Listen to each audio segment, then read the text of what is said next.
बिस्मिल्लाहिर्रहमानिर्रहीम। अस्सलाम वालेकुम नाजरीन, मैं हूं GM जमाली और आप देख रहे हैं डिजिटल के सबसे बड़े चैनल न्यूज़ पाकिस्तान का programme A to Z।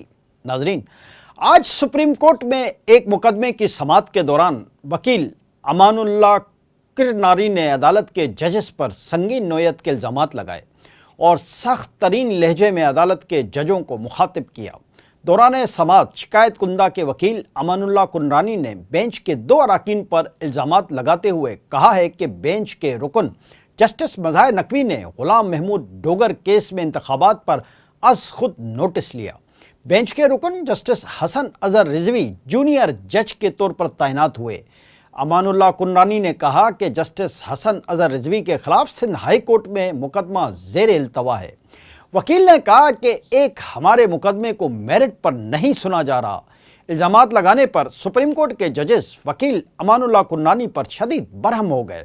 Justice Hasan Azhar Rizvi ने बरहमी का इजहार करते हुए इस्तफसार किया कि आप जजेस की किरदार कशी कैसे कर सकते हैं। जस्टिस हसन अज़हर रिजवी ने कहा कि मेरे खिलाफ सिंध हाई कोर्ट में कौन सा केस ज़ेर इल्तवा है, सबूत दें। वकील साहब बग़ैर सबूत महज इल्ज़ामात कैसे लगा रहे हैं। जस्टिस मज़ाहिर नकवी ने कहा कि आपको इजाज़त किसने दी है कि इस तरह से हमारे बारे में बात करें। उन्होंने कहा कि क्या आपको आज जजेस पर इल्ज़ामात लगाने के लिए खुसूसी ज़िम्मेदारी देकर भेजा गया है। वकील अमानुल्लाह कुरनानी ने कहा कि एक वकील असदुल्लाह ने बलूचिस्तान हाई कोर्ट में जज पर एतराज़ किया तो फुल कोर्ट बना दिया गया था। मुझे बोलने को मत कहें वरना मेरे पास बहुत कुछ है कहने को। वकील अमानुल्लाह कुरनानी नशिस्त पर बैठने लगे तो बेंच ने रोक दिया। जस्टिस यहिया अफरीदी ने वकील अमानुल्लाह कुरनानी से मुकालमा करते हुए कहा कि आप सामने आए। अगर आपको जजेस पर कोई एतराज़ था तो तहरीरी तौर पर जमा कराना चाहिए था। आपको रोस्ट्रम पर आकर ऐसी बातें नहीं करनी चाहिए थी। जस्टिस हसन अज़हर रिजवी ने जस्टिस यहिया से मुकालमा करते हुए कहा कि इन्हें कहें जो इल्ज़ामात लगाए उनका सबूत दें वरना तौहीन अदालत का नोटिस करें। जस्टिस मज़ाहिर नकवी ने कहा कि आपने जो इल्ज़ामात लगाए उसका जवाब देना होगा, हम कमज़ोर नहीं हैं। इस मौके पर वकील अमानुल्लाह कुरनानी ने कहा कि जज साहब आप चिल्लाएं मत, मैं आपका ग़ुलाम नहीं हूँ, आम शहरी हूँ और राय की आज़ादी हासिल है। जस्टिस मज़ाहिर नकवी ने सवाल किया कि क्या हम ग़ुलाम हैं। जस्टिस यहिया अफरीदी ने कहा कि फौरी तौर पर गैर मशरूत माफ़ी मांगे। ताहम बाद में वकील अमानुल्लाह कुरनानी ने कमरा अदालत में हाथ जोड़कर माफ़ी मांग ली और कहा कि आप तो बड़े हैं, मैं माफ़ी मांग लेता हूँ। आप जज बने तो ठीक है, लेकिन अगर पार्टी बनेंगे तो मैं बोलूँगा। पार्टी बनना है तो आप कुर्सी से नीचे आ जाएं। जस्टिस यहिया अफरीदी ने कहा कि आप तहरीरी तौर पर माफ़ीनामा जमा कराएं। वकील अमानुल्लाह कुरनानी ने कहा कि तहरीरी माफ़ीनामे की क्या ज़रूरत है, मैं हाथ जोड़कर माफ़ी मांगता हूँ। मेरी तो बस इतनी इस्तदा है कि मेरा केस मेरिट पर सुना जाए। जस्टिस मज़ाहिर नकवी ने जस्टिस हसन अज़हर रिजवी से सवाल किया कि क्या आप माफ़ी कबूल कर रहे हैं। जस्टिस हसन अज़हर रिजवी ने जवाब दिया कि माफ़ी इस शर्त पर कबूल कर रहा हूं कि ये इल्ज़ामात वापस लें। हमने 35 साल इस शोबे में इज्जत से काम किया है। जस्टिस यहिया अफरीदी ने जस्टिस मज़ाहिर नकवी से सवाल किया कि क्या आप माफ़ी कबूल कर रहे हैं। जस्टिस मज़ाहिर अली अकबर नकवी ने जवाब दिया कि एब्सोल्युटली नॉट। वाज़ेह रहे कि मज़कूरा बहस वकील कत्ल केस में चेयरमैन PTI को गिरफ्तार न करने के हवाले से था। सुप्रीम कोर्ट ने चेयरमैन PTI को गिरफ्तार न करने का अदालती फैसला बरकरार रखा। अदालत के इस फैसले को सुप्रीम कोर्ट में चैलेंज किया गया था। जी नाज़रीन, दूसरी जानिब चेयरमैन PTI की तरफ से जेल में 1 क्लास देने की दरख्वास्त पर समाअत हुई। दरख्वास्त गुजार ने इस्लामाबाद हाई कोर्ट में ये भी इस्तदा की है कि ज़ाती मुआलिज डॉक्टर फैसल से तिब्बी मुआयना कराने की लीगल टीम, ख़ानदान के अफराद और पार्टी की सीनियर क़यादत से मुलाकात की इजाज़त दी जाए। इस्लामाबाद कोर्ट के चीफ जस्टिस आमिर फारूक ने असिस्टेंट एडवोकेट जनरल को हिदायत करते हुए कहा कि कैदी की जेल मुंतकली का फैसला कौन करता है, परसों तक पूछ कर बताएं। वकील शेर अफजल मरवत ने अदालत को बताया कि अदालत ने गुज़िश्ता रोज़ मुलाकात का ऑर्डर जारी किया था। अदालती हुक्म के बावजूद चेयरमैन PTI से मुलाकात की इजाज़त नहीं दी गई। Chief justice Islamabad high court justice Aamir Farooq ने सवाल किया कि उन्होंने मुलाकात न कराने की कोई वजह बताई। वकील ने अदालत को बताया कि 6 बजे तक मुलाकात का वक्त होता है, ऑर्डर लेट जारी हुआ था। हैदर पंजोथा एडवोकेट को कल तफ्तीश के नाम पर 8 घंटे FIA ने बिठाया। आज ख्वाजा हारिस को भी FIA ने तलब कर रखा है।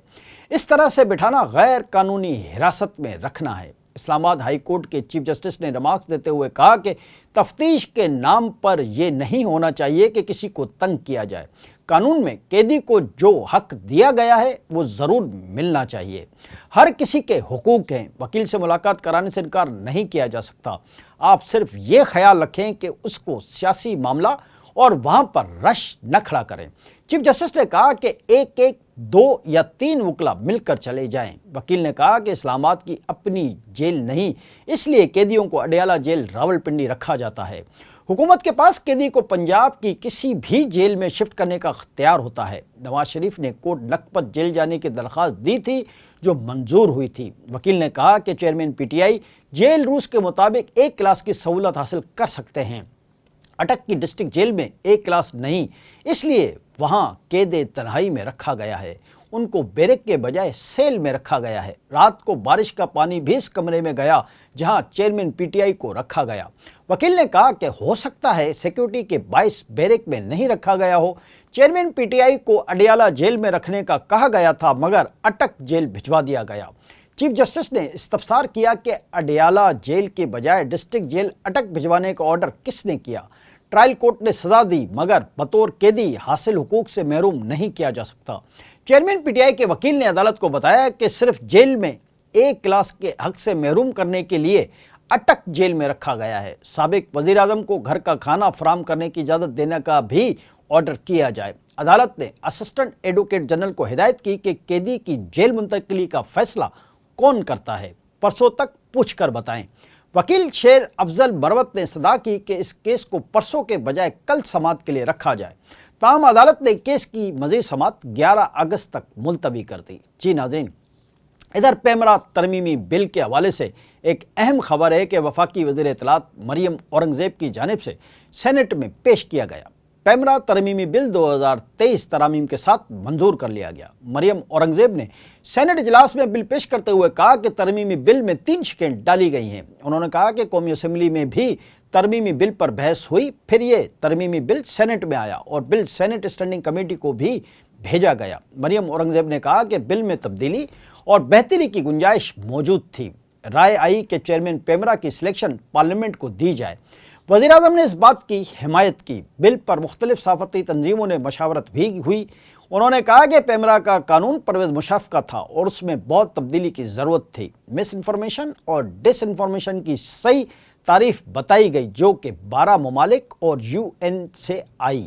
پیمرا چیئرمین کا یک طرفہ حق لے کر اتھارٹی کو دیا۔ مریم اورنگزیب نے کہا کہ ٹی وی ورکرز کے لیے تنخواہوں کے حوالے سے کوئی پلیٹ فارم نہیں تھا، کم از کم اجرت نہیں دی گئی اور 2 ماہ میں واجبات ادا نہیں کیے گئے تو ادارے کو اشتہار نہیں ملے گا اور 1 کروڑ روپے جرمانہ بھی عائد ہوگا۔ انہوں نے بتایا کہ 12 ماہ میں بل کو تیار کیا گیا لیکن پھر بھی کہا گیا کہ بل عجلت میں بنایا جا رہا ہے۔